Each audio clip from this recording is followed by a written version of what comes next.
प्यारे बच्चों, good morning. I hope आप सब अच्छे होंगे, ज़बरदस्त होंगे, मस्त होंगे और अपनी पढ़ाई अच्छे से कर रहे होंगे, है ना। हम लोग क्या पढ़ रहे हैं? हम लोग पढ़ रहे हैं अर्थक्वेक के बारे में, है ना। लास्ट क्लास में हम लोगों ने क्या पढ़ लिया था? लास्ट क्लास में हम लोगों ने प्रिडिक्शन ऑफ अर्थक्वेक, अर्थक्वेक को क्या मेज़र किया जा सकता है, क्या पहले से हम जान सकते हैं अर्थक्वेक के बारे में। जैसे हमने बात किया था कि जैसे साइक्लोन हो गया, बारिश हो गई, है ना, जैसे इन चीज़ों को जान सकते हैं पहले से, क्या उसी तरह से हम लोग अर्थक्वेक को भी जान सकते हैं? तो एज सच ऐसा अभी तक कोई मैकेनिज्म नहीं आया जिससे हम ये जान सकते हैं पहले से कि ज़लज़ला आने वाला है। लेकिन हाँ, कुछ चीज़ें हैं जिस पे हमने बात की थी लास्ट क्लास में, जिसके बिना पर हम कह सकते हैं कि हो सकता है ज़लज़ला आए, मगर वो इतना कम वक्त में होता है तो हम ज़लज़ले से बच नहीं सकते। तो लास्ट क्लास में हमने वो पढ़ लिया था। आज हम क्या पढ़ने वाले हैं? आज हम पढ़ने वाले हैं हिंदुस्तान के उन इलाकों के बारे में जिन इलाकों में ज़लज़ला सबसे ज़्यादा आता है या आने के खदशा रहते हैं, है ना। तो हिंदुस्तान को हम मैप करेंगे, आज देखेंगे कि हिंदुस्तान के कौन से इलाके में सबसे ज़्यादा ज़लज़ला आते हैं या कम आते हैं, किन इलाकों में, है ना। तो इसको देखने के लिए पहले क्या करते हैं हम लोग, है ना, अपना प्यारा सा हिंदुस्तान को बना लेते हैं। उससे पहले हम लोग अपना हेडिंग डाल लेते हैं। क्या हेडिंग डालेंगे कि earthquake zone, earthquake zone of India. Hindustan के वो कौन से इलाके हैं जहाँ पे ज़लज़ले आते हैं, या कौन कितने जोन में बेसिकली इसको डिवाइड किया गया है ना। हम लोग अर्थक्वेक के बारे में जो लोग स्टडी करते हैं उस स्टडी को क्या कहते हैं? सिस्मोलॉजी, है ना। जो लोग उन सिस्मोलॉजी को स्टडी करते हैं उसे हम सिस्मोलॉजिस्ट कहते हैं। तो हिंदुस्तान में बेसिकली, हिंदुस्तान में सिस्मोलॉजिस्ट ने हिंदुस्तान को 5 मेजर, है ना, अर्थक्वेक जोन में डिवाइड किया है कि किन किन इलाकों में ज़्यादा या कम या उससे कम ज़लज़ले आते हैं। तो हम उन जोन को पहले देख लेते हैं। क्या क्या है? पहला है ना अर्थ। हाँ, तो हम लोग देखते हैं कि इंडिया को 5 किस तरह के जोन में डिवाइड किया गया है। पहले तो ये समझना है, ये जो जोन है ना, देखिए अर्थक्वेक जोन ऑफ इंडिया या इसको सिस्मिक जोन भी कहते हैं, ठीक है। तो जैसे ही 5 है ना, 5 मतलब 1 2 3 4 5 जोन है, ठीक है। तो 5 जोन है। जैसे हम 1 से 2 की तरफ बढ़ेंगे, 2 से 3 की तरफ बढ़ेंगे, 3 से 4 की तरफ, 4 से 5 की तरफ, तो जलजले का जो मतलब शिद्दत है या जलजले के जो खतरात है ना, वो बढ़ते जाएगा। इसका मतलब ये हुआ कि एक जोन 1 में आने वाला इलाका उतना तबाही नहीं लाता है जितना जोन 2 लाता है। जोन टू जितना जल लाता है उससे कई गुना ज़्यादा जोन 3 में आता है, 3 से ज़्यादा 4 में, 4 से ज़्यादा 5 में। तो ये जो जोन है ना 1 2 3 4 5, जैसे हम इधर बढ़ते जाएंगे इसका मतलब जलजले की तबाही या जलजले की शिद्दत या जलजले के खतरात हमें बढ़ते नजर आएंगे, ठीक है। इसका मतलब ये हो गया कि जोन 5 में जो इलाका आएगा वो सबसे ज़्यादा अर्थक्वेक प्रोन इलाका कहलाएगा। क्या कहलाएगा? अर्थक्वेक प्रोन इलाका कहलाएगा। मतलब वो इलाका जो सबसे ज़्यादा, जिस इलाके में सबसे ज़्यादा जलजले आने के खदशात रहते हैं उसको कहते हैं जोन 5, ठीक है। तो अब देखते हैं ये जोन 1, जोन 2, जोन 3, जोन 5 कहाँ पे हिंदुस्तान के किस इलाके में मौजूद है, ठीक है। तो उससे पहले हम एक चीज़ और देख लेते हैं। जो जोन 1 है ना, ये जोन 1 है। जोन 1 ये क्या है? वेरी लो, इसको हम कह सकते हैं वेरी लो, मतलब बहुत ही कम यहाँ पे जलजले आते हैं। जोन 2 जो है ना, जोन 2 जो है इसमें वेरी लो रिस्क, मतलब बहुत ही कम रिस्क के जलजले आते हैं। अभी हम बाद में हम देखते हैं इसको। ये जो जलजला जोन 1 है ना, जोन 1 को तो अभी एक तरह से कह सकते हैं कि इसको माना ही नहीं जा रहा, क्योंकि इसमें इस तरह के जलजले आते हैं जिसको बाज़ दफ़ा महसूस भी नहीं किया जाता है। तो अभी हम क्या कह रहे हैं कि ये जोन 1 जो है ना, जोन 1 को अभी ये कह सकते हैं कि एक तरह से सिस्मोलॉजिस्ट ने ये कह दिया है कि ये जोन 1 की ज़रूरत ही नहीं है। तो इसका मतलब क्या हो गया कि जोन 1 है ही नहीं, है ना। जोन 2 से हमारा शुरू होता है। ये वेरी लो रिस्क, ये इसको हम कह सकते हैं लो रिस्क, बहुत ही मतलब ये बहुत ही कम रिस्क और ये कम रिस्क। उसके बाद जोन 3 से शुरू होता है असल खेल हमारा, है ना। जोन 3 से होता है असल खेल हमारा। जोन 3 में, है ना, मीडियम रिस्क मतलब दरमियानी टाइप का जो रिस्क होता है ना, जलजले से जो रिस्क हम महसूस कर सकते हैं या जलजले से जो रिस्क आता है वो दरमियानी तरह का होता है। आपके जोन 4 है ना, जोन 4 जो है ना, ये हाई रिस्क वाला इलाका है। ये जो जोन 4 है ये हाई रिस्क वाला इलाका है, यानी यहाँ पे रिस्क ज़्यादा, जलजले आने के ज़्यादा चांसेस है, ज़्यादा खतरा है, इसको जोन 4 में डाला गया है ना। जोन 5 वेरी हाई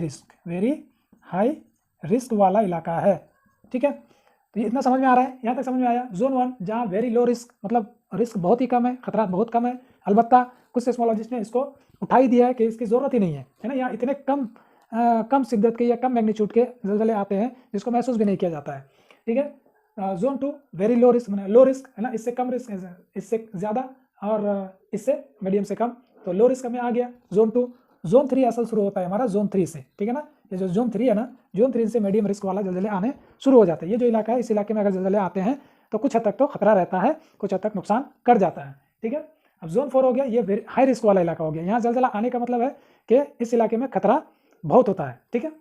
और वेरी हाई रिस्क मतलब भी समझ रहे हैं कि बहुत ज़्यादा रिस्क है, बहुत ज़्यादा नुकसान होता है, तबाही बहुत होती है, मकान गिरते हैं, लोगों की जानें जाती है ना, हमारे जो क्या कह सकते हैं बिल्डिंग वगैरह है वो गिरते हैं। तो इस इलाके में, ये जो इलाका है ना, इस इलाके में जो भी इलाका पड़ता है, अभी हम देखेंगे मैप के मदद से, इसको याद रखना है। Very low risk, medium risk, high risk और वेरी हाई रिस्क वाला इलाका कौन कौन सा है, ठीक है। इतना तो समझ में आ गया आई होप कि हिंदुस्तान को 5 जोन में डिवाइड किया गया। पहला zone 1, zone 2, zone 3, zone 4, zone 5। अब हम इसको मिटाते हैं। अब हम देखते हैं कि कौन सा वो इलाका है जो जोन 1 में आता है, कौन सा इलाका है जोन 2 में आता है, कौन सा इलाका है जोन 4 में, और कौन सा इलाका है जो जोन 5 में आता है, जो वेरी हाई रिस्क वाला इलाका कहलाता है। तो इसको देखने के लिए सबसे पहले हम क्या करते हैं, सबसे पहले हम अपना प्यारा सा हिंदुस्तान को बना लेते हैं, ठीक है, ठीक है ना। इतना अच्छा तो नहीं बनता है, मगर चलिए समझने के लिए, है ना, हम बना लेते हैं इसको। थोड़ा सा ये लगता है कि अंदर घुस गया ना, इसको थोड़ा ठीक कर लेते हैं हम लोग, इसको थोड़ा ठीक कर लेते हैं, ठीक है। तो देखते हैं कि जोन 1, जोन 2, जोन 3, जोन 5 में कौन सा इलाका आता है। एक काम करते हैं हम लोग जोन 5 से ही शुरू करते हैं, क्योंकि सबसे ज़्यादा रिस्क वहीं पे है, वेरी हाई रिस्क वाला इलाका है। तो वेरी हाई रिस्क वाला इलाका कौन कौन सा है वो देख लेते हैं, ठीक है ना। सबसे पहले देखना है ये जो इलाका है ना, ये इलाका हमारा पूर्वोत्तर वाला इलाका जिसको हम लोग कहते हैं, ये पूर्वोत्तर वाला इलाका, पूरा इलाका, ठीक है, पूरा इलाका जोन 5 में आता है। यहाँ पे नेपाल के इसमें हमारा है ना, नेपाल वाला इलाका जो सिक्किम और नेपाल वाला इलाका है, इस इलाके में ये जोन 5 में आता है। उसके अलावा जम्मू एंड कश्मीर का इलाका ये जोन 5 में आता है। हिमाचल वाला इलाका जोन 5 में आता है। उत्तराखंड वाला इलाका जोन 5 में आता है। तो ये जो पूरा इलाका है ना, ये जो पूरा इलाका है, ये इलाका क्या है, जोन 5 वाला इलाका है, जोन 5, ठीक है। समझ में आ रही है बात, जोन 5। अब यही इलाका जोन 5 में क्यों आ रहा है कुछ समझ में आ रहा है कि ये इलाका जो है ना, ये पूरा इलाका, अब इसको हम ऐसे अगर एक लाइन से खींच देंगे तो है ना, ये कौन सा वाला इलाका हो गया, ये हिमालय वाला इलाका हो गया, हमारा पहाड़ी वाला इलाका हो गया। तो पहाड़ी वाले इलाके में ही जोन 5 क्यों है, इसको समझते हैं, ठीक है। अब ऐसा नहीं समझना है कि क्यों पहाड़ है इसलिए जोन 5 में आता है, ठीक है। पहाड़ है इसलिए जोन 5 में आता है, ऐसा नहीं है। पहाड़ के वजह से जोन 5 में नहीं आता है।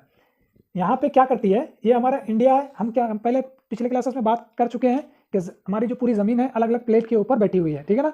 प्लेट, ज़मीन के नीचे हमारी प्लेट है, प्लेटें क्या करती है, मूवमेंट करती है, मूव करती है, हरकत करती है। किस तरह की हरकत करती है, कभी कन्वर्जेंट हरकत करती है, कभी डाइवर्जेंट हरकत करती है, मतलब इस तरह से हरकत करती है, और कभी ट्रांसफॉर्म, कभी आगे पीछे इस तरह से करती है। तो सबसे ज़्यादा खतरनाक वाला कौन सा है, हमने बात कर लिया था, जो कन्वर्जेंट वाला प्लेट बाउंड्री है वो सबसे ज़्यादा खतरनाक वाला इलाका है ना।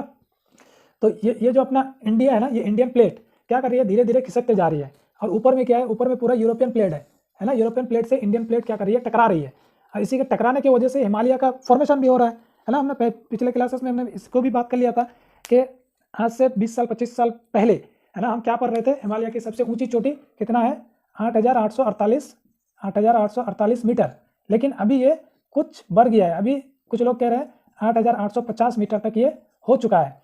और ज्योग्राफर्स का मानना है कि अगले 10-20 सालों में ये 50 से बढ़ के 8,852 मीटर तक पहुंच जाएगी। तो इसका मतलब क्या है कि ये अभी बन ही रहा है। बन कैसे रहा है, क्योंकि ये प्लेट मूव कर रही है ऊपर की तरफ। ऊपर वाला यूरोपियन प्लेट जो है, जिसको हम यूरोसियन प्लेट भी कहते हैं, एशिया और यूरोप मिला करके दोनों प्लेट यूरोसियन प्लेट कहते हैं। ये दोनों मूव आपस में क्या कर रही है, एक दूसरे से टकरा रही है। टकराने की वजह से ये इलाका है, ये इलाका यहाँ पे हिमालय बन भी रहा है, और जलजले के झटके भी, क्योंकि दो प्लेटें आपस में टकरा रही है। तो कभी जब ज़्यादा सीधे से टकरा जाती है तो ये यहाँ पे जलजला आ जाता है। तो ये इलाका जो है ना, ये पूरा इलाका क्या कहलाता है, ये जोन 5 में आता है। उसके अलावा जोन 5 में और भी कुछ एक इलाका आता है, ये गुजरात वाला इलाका है हमारा, भुज वाला इलाका, ठीक है। भुज वाला इलाका है ना, ये जोन 5 में ही आता है। आप सबको पता नहीं, याद है कि नहीं, या पढ़े हैं कि नहीं किसी बुक में।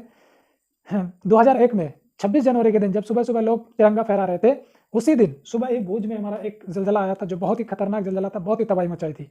तो ये भुज वाला इलाका भी जोन 5 में इलाका, ये लद्दाख वाला इलाका, उसके बाद लोअर हिमालय वाला इलाका, निचली हिमालय वाला इलाका, ये इलाका किस में आता है, जोन 4 में आ जाता है, ठीक है। जोन 4 में आ जाता है ये इलाका, ठीक है। और उसके अलावा गुजरात का ये हिस्सा, ये वाला पोर्शन तकरीबन ये जोन 4 में आता है, ये वाला हिस्सा जोन 4 में आ जाता है, ठीक है। ये क्या बात करी हमने, लद्दाख वाला इलाका है ना, लद्दाख ऊपरी वाला इलाका, जम्मू कश्मीर का ऊपरी वाला हिस्सा लद्दाख वाला इलाका। उसके बाद लोअर हिमालय वाला पोर्शन जो है ना, ये जोन 4 में आ जाता है, क्योंकि यहीं पे तो प्लेटें टकरा रही है। तो मेन जगह जहाँ टकरा रही है उसके आसपास वाले इलाके में जहाँ टकरा रही है वहाँ सबसे ज़्यादा होगा, उससे थोड़ा दूर जाएंगे तो उससे कम शिद्दत वाली जलजले आएंगी। तो इसलिए जोन 4 वाला इलाका ये कहलाता है। डिक्कन प्लाटू है ना, डिक्कन प्लाटू के ये जो चारों तरफ से वाला इलाका है, ये वाला इलाका जो है ना, ये जोन 3 में आता है।